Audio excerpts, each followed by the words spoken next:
So what's your name? Well, Robert. Where you out of, Robert? Out of? Oh, you mean where am I? Where was I born? Yes. I was born in Illinois, and was raised in Central Illinois. So tell me a little bit about yourself, man. How long have you been out here on the streets? Technically, since 2002, I've been living out in the world like this because of a series of events that took place beginning May the 9th of 2000.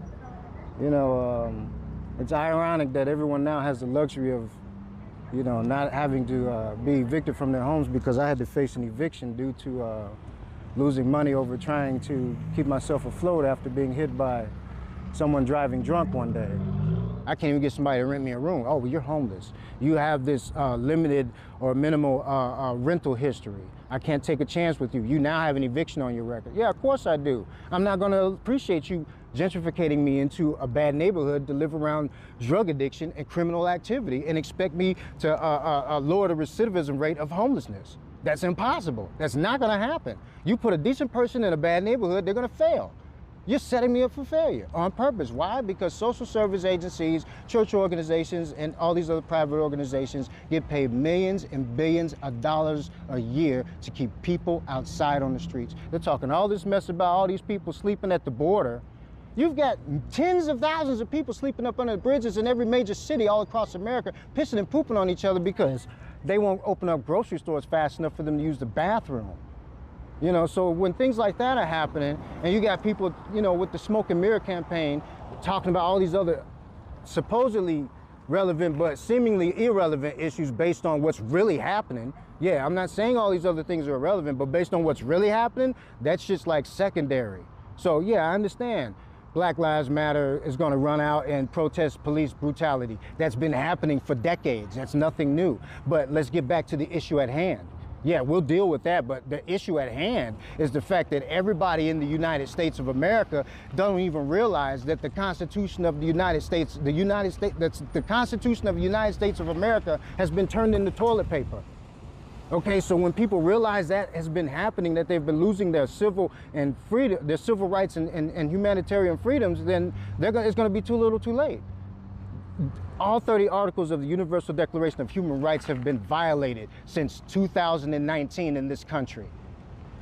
I don't understand why there's not a bunch of people leaving all across the border to leave America right now. I find it odd that everybody's trying to come here. I find it really odd. What lies are everybody being told about the United States being so beautiful? Why? Because we have stuff? Because we have stuff that we can keep clean every now and then? You know, fifth world toys, we're still being treated like third world country people. I can take you where all the third world countrymen in America are living. The actual refugees of the United States are being relabeled as homelessness. It's being relabeled and mislabeled as homeless.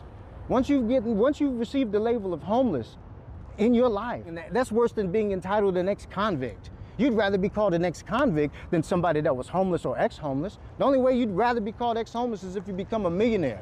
You'd have to be somebody like Charles S. Dutton or Tyler Perry before people forget that you lived in the streets or went through extremely dire situations. So now I got to use all of my hobbies, talents, skills, and abilities to show you that some of the greatest worth in America you've left on the streets. Yeah, I know how to sing. Yeah, I know how to draw. Yeah, I know how to do a lot of things. Hell, I can make you puppets like Jim Henson and put on TV shows. I can give you comedy movies like Eddie Murphy if you want. But if you put so many barriers in my life to prohibit me from being able to succeed and be able to receive the hand-ups that I need instead of the handouts that you keep perpetuating to everybody that you think that homeless people are only asking you for, then you will never see the actual real successful people that you've left to the streets. I've slept in shelters with people that work at McDonald's and used to be college professors. So you can't tell me that everybody that's living outside is just lazy, crazy on drugs and alcohol. Hey, how y'all doing today? Excuse me, can you grab that for me? These are friends of mine that they always come and help me. I appreciate y'all help today. God bless you, mamas. Y'all be good. All right.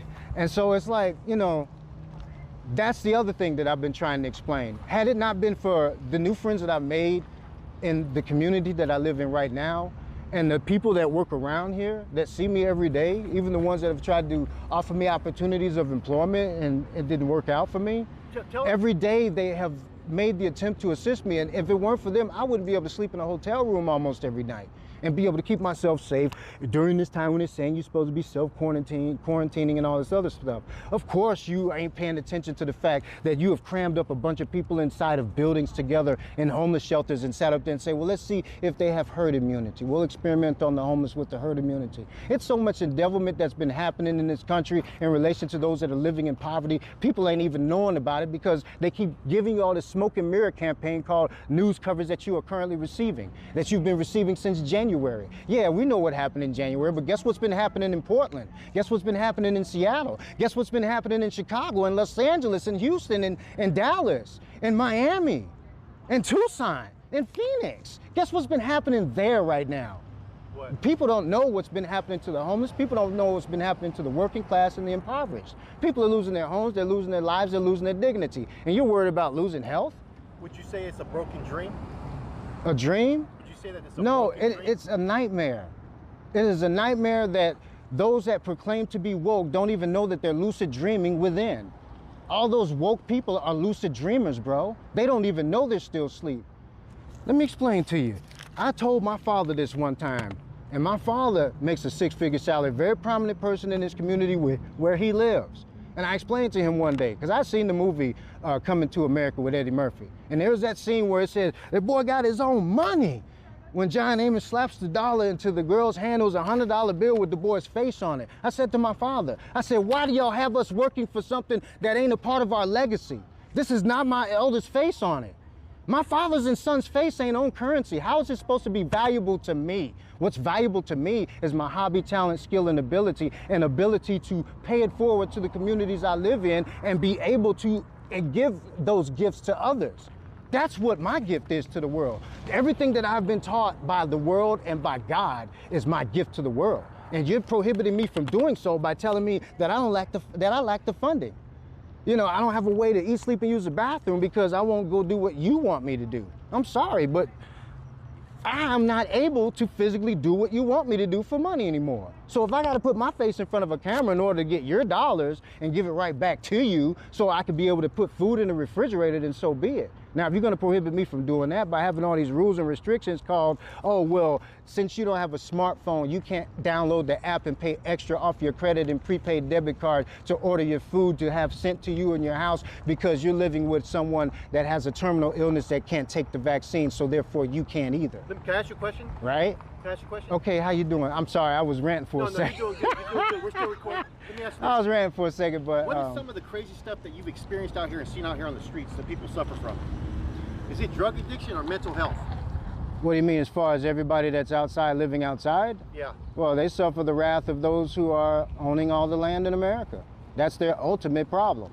Your ultimate problem is those who lack compassion that have the ability to place you inside of a home. There's over 17,100,000 actual ready-to-move-in vacancies. Houses, condos, townhouses, whatever you want to call these vacancies. Ready to move in residential vacancies right now in the entire United States. Now, how many homeless people do you think there are in the United States? It sure in the heck ain't 17 million. So the question I got is, so when you get rid of all those places, all those empty vacancies, you get rid of all the timeshares, and you get rid of all the hotels, what's left? Everywhere else where everyone's currently living. The main reason why people won't give me a place to live is for this. It's called gentrification, number one, technically, because the ultimate bottom line is this. There's no equal housing opportunity for all. I could take you to Oro Valley right now where I know for a fact I can afford to pay $567 a month. But nobody in Oro Valley will tell you that they will allow me to live there because I don't make 3 times that in income and 3 times the rent and income. That's discrimination. Don't you dare ask me where I get my sandwich from after I give you your rent money. You weren't worried about it when you asked me for that much in rent? Take your $567 and be quiet. I'm better than every neighbor you've got. All you gotta do is ask everybody that's ever rented to me. They used to show off my apartments when they wanted to advertise on Craigslist. They had a new apartment. Why? Because I had the cleanest spot. I lived in this doggone housing program thing over here that I got tricked into. I looked it up on Craigslist, thought it was a regular apartment. Miracle Point Apartments. Man, when that place first opened up, man, I don't know how it is now because I ain't been there. That's the place I got my eviction from. Because they shoved me in between somebody that was suffering from a crack relapse and somebody that was trying to learn how to make crystal meth in his kitchen in the middle of the night. And I got my neighbors pooping all over my yard with the dogs and having their friends bloodshed each other off of my front porch, having cops bang on my door asking me what's going on. I don't know any of these people. Hell, I'm locking my door at night because they're plotting to take a 38-gallon fish tank out of my living room. They think I'm rich, right? So I ended up going through all that mess. And I ended up, after 3.5 months of staying in that apartment, I started sleeping at the bus stop again. I'm paying rent to sleep at the bus stop at the U of A every night. So now that I'm sitting at the bus stop now that I'm sleeping at the bus stop paying rent every month, here it is by month 5, I'm frustrated because my property manager, who's acting like a slumlord, who's this property management company was hired by this organization called La Frontera. They were under this false ideology that everybody living in the streets is lazy crazy on drugs and alcohol, so they had to have some program in place for you. They don't know that the majority of homeless people got jobs. The majority of homeless people live inside of their vehicles, inside of their vans, inside of hotel rooms. They couch surf and they Airbnb. They're not the ones that you always see sleeping outside or always in shelters. Those are the only ones that you think are homeless. Those are the only people that they will ever accuse of being homeless. There are so many people without homes right now, you'd be amazed. A lot of them got jobs. I was one of them. I can take you to Salvation Army right now and show you a ton of McDonald's uniforms hanging up every night. These people been working there for the same 2 years they've been living in them shelters. Why ain't these people being offered opportunities to live indoors anymore? Because they're not making 3 times the income to not be gentrified into bad neighborhoods. People want to succeed. People want to do better. People like myself want better so much that I'll refuse the crap. And they'll lie and say, oh, homeless people just want to live in the streets. No, we don't. We want our sanctuary too. We don't want to have to return to the streets because we know what it'll take to get you put back outside. All it takes is an unruly neighbor or a bad landlord. So are you saying that we know that there's a drug epidemic out there in the streets, right? But the majority of the drug addicts have houses. I don't know why people think the majority of drug addicts are living outside. No, the majority of drug addiction is indoors. Homeless people get free drugs from people living inside. They don't even have to pay for their shit anymore. True enough, there's a lot of heroin, meth, fentanyl, and other drug addictions in the streets, but that's not the majority of the people that are living in the streets. That's a small portion of homeless people. But all of us are being enveloped in that character under that, what do they call that, profiling? Profile category. Categorizing, you're basically being put in a box. Once you get labeled as homeless, oh, you're this one problem. You're nasty, you're filthy, and they're going to treat you like that, and they're going to make sure they don't look like a lie in case you're not that kind of person. I got a question for you. Uh-huh. Are there a lot of good resources and programs out there for someone who's homeless out here? If there were, I would have taken advantage of them. You're talking to a person that has an IQ of 141. I was raised by 2 parents who both have master's degrees. I came up in an upper middle class family. I was in dire straits of being placed in the situation that, hell, I should have been received an eviction moratorium back then. But nobody cared about me because I'm just one guy. What's the hardest thing being homeless out here in the streets? Discrimination by others. Once you're known to be homeless, they will definitely show you how they feel about that. So where do you go to sleep every night, eat, use the restroom? I mean, is there times where you have no access to anything? Oh yeah. There's times I've had to sleep in the back of cars. I've had to sleep in minivans. I've had to sleep in porta potties. I have slept behind dumpsters. I have slept at bus stops. I have slept in the middle of open fields. I have slept behind buildings. And yes, I have been beat. Yes, I have been pissed on. Okay, before we end this interview, is there anything you want to let the public know about being homeless out here in the streets and realities of your situation? I'm living without a home. I am not homeless. Homelessness is a title. It is a label, it is a form of bigotry, and it is used by way of prejudice to apply that level of discrimination against another individual. They tried to lie and they tried to tell you that homelessness is a subculture. That is a lie. Homelessness is not a subculture. For a group of people to be enforced to live outdoors because you lack the incentive to have the compassion needed to give them the time needed to give you your rent money, since you're going to play the game called cost of living has to be earned, then that's up to you to decide of whether or not you want to keep your own people in the streets. How dare you be hypocritical of telling everybody on the other side of the planet that they don't have a right to treat their people the way they do when you do your own people the same way. Stop doing your own people like this. It's like that Aaron Neville song. Check your own backyard first, America. You're sitting up here talking about all these tens of thousands of people coming over here. You giving free rides and free hotel vouchers to, and you got your own homeless people that you promised free rides and hotel vouchers to. You got pissed off that Donald Trump told you to give everybody hotel vouchers that were homeless in the street. Y'all watch that shit right up under the rug talking about election scandals. Homeless people been stuck outside ever since y'all started this thing called COVID-19. It's like we don't even exist anymore other than to get the hell out of your way. And everybody's yelling at everybody homeless, talking about go get a job. Why? You're not gonna pay anybody to survive. You got people that are at home on unemployment for a reason. No one can survive off of minimum wage. That's why they call it minimum wage. If a human being by right in his mind ain't making 3 times minimum wage, he's being robbed of everything. And you basically have tyranny against you. You need to stop letting people starve you to death. Stop starving your children, because you end up outside like me, okay? That's all I have to say to the rest of the world. Stop falling for the okie doke called paying the cost of living. When you gonna pay God rent if he decided to show up to ask for it? You've been giving the wrong landlord your money all your lives. Now I've got parents that have sat up here and worked their whole entire lives and are still sitting up here paying somebody else the cost of living. I thought they already earned the right to live by being quote unquote retired. Nobody retired should ever have to pay a bill ever. They're supposed to be the first people not paying the cost of living. How old are you? 65? Oh yeah, you get free lights, you get free gas, you get free phone, you get free everything. Why not? They pat the backs of all the decorated veterans while the rest of us veterans are sitting outside begging for hotel rooms.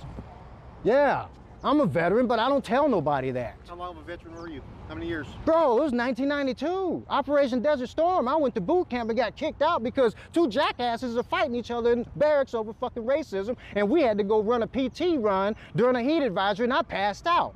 They didn't want to get the drill sergeant in trouble, so they fucking kicked me out. And that's the God honest truth. I'm keeping it real. This is how they actually do actual veterans. Only the decorated veterans can call USAA and tunnel the towers. Only the decorated veterans can get doggone help with their mortgage. The rest of us ain't even allowed indoors, let alone a place to have a mortgage applied to.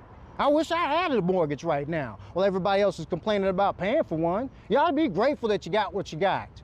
Every human being on this planet needs to be grateful for the things that they are currently in possession of that allows them to be able to eat, sleep, and use the bathroom without no one else's permission.